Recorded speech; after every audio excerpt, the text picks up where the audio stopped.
दोनों देशों के बीच में हुए सीज फायर के बाद अब एलओसी के पास सटे हुए इलाकों में शांति है, दुकानें खुल चुकी हैं और मामूल की जिंदगी भी अब वापस जो है उसकी शुरुआत हो गई है। आप देखें दुकानें हैं वो खुल चुकी हैं, जो आम जिंदगी थी, जो लोगों की इफेक्ट हुई, क्योंकि जिस तरह से पाकिस्तान शेलिंग में नुकसान पहुंचाया गया, रहायशी इलाकों को, सिविलियंस को नुकसान पहुंचाया गया, उसके बाद दुकानें बंद हो चुकी थी। लेकिन अब खुशामदीन बात यह है कि वापस जो है दुकानें खुली हैं। दोनों देशों के बीच जिस तरह से अब सीज फायर हुआ है, कल रात जो है एलओसी के किसी भी इलाके से किसी भी तरह का सीज फायर वायलेशन की घटना का कोई भी मामला सामने नहीं आया है, जिसके बाद लोगों ने अब चैन की सांस ली है और लोग जो हैं काफी खुश हैं।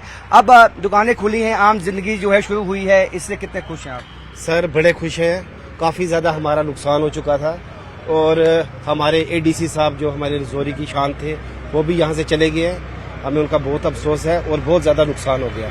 हम चाहते हैं कि अमन हो, शांति हो और इसका कोई अच्छा सा सलूशन निकाला जाए कि बार बार ऐसी दुर्घटना ना हो जैसे पहलगाम में हो गया, कुछ और हो गया। अब ये बैठे हैं कुछ करने के लिए और अच्छा कुछ करे कि इससे जो हमारी आवाम बार बार परेशान हो रही है उनका कुछ ना कुछ सलूशन होना चाहिए। आप लोग जो हैं जैसे दुकानें खुली हैं और आम जिंदगी चली है, आपको लगता है कि लोग जो हैं एलओसी के वो अब जो है एक तरह से उनकी जो जिंदगी है कहीं ना कहीं डर का जो साया था वो खत्म हुआ?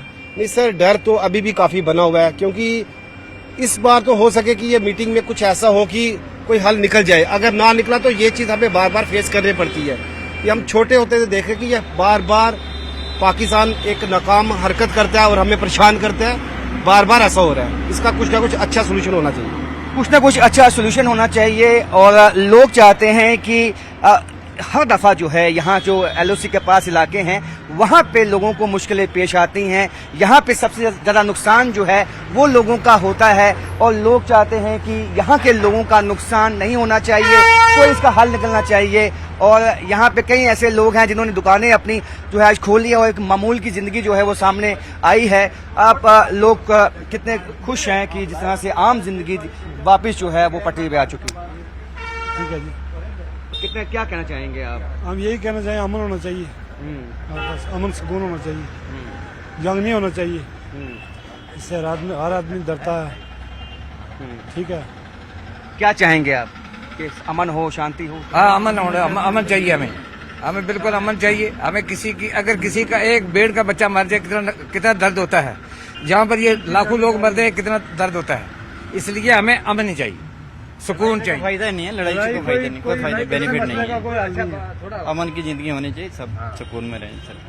तो अब आप लोगों ने जो कामकाज शुरू किया है, दो दिन यहाँ मार्केट बंद रहे, यहाँ पे सब कुछ लोग यहाँ से चले गए, आप क्या कहेंगे कि लोगों को वापस आ जाना चाहिए या लोग आए हैं वापस? हाँ आना चाहिए लोगों को, सबको आना चाहिए, बिल्कुल आना चाहिए, अपनी जगहों पर बैठना चाहिए, अमन करना चाहिए, सुकून से काम लेना चाहिए सब को। हम जिम्मेदार लोग हैं, हमारा इस वक्त बहुत बड़ा नुकसान होता है। हाँ, कश्मीर लोग जाते हैं भेड़ बकरी लेकर, उनका कितना नुकसान होता है।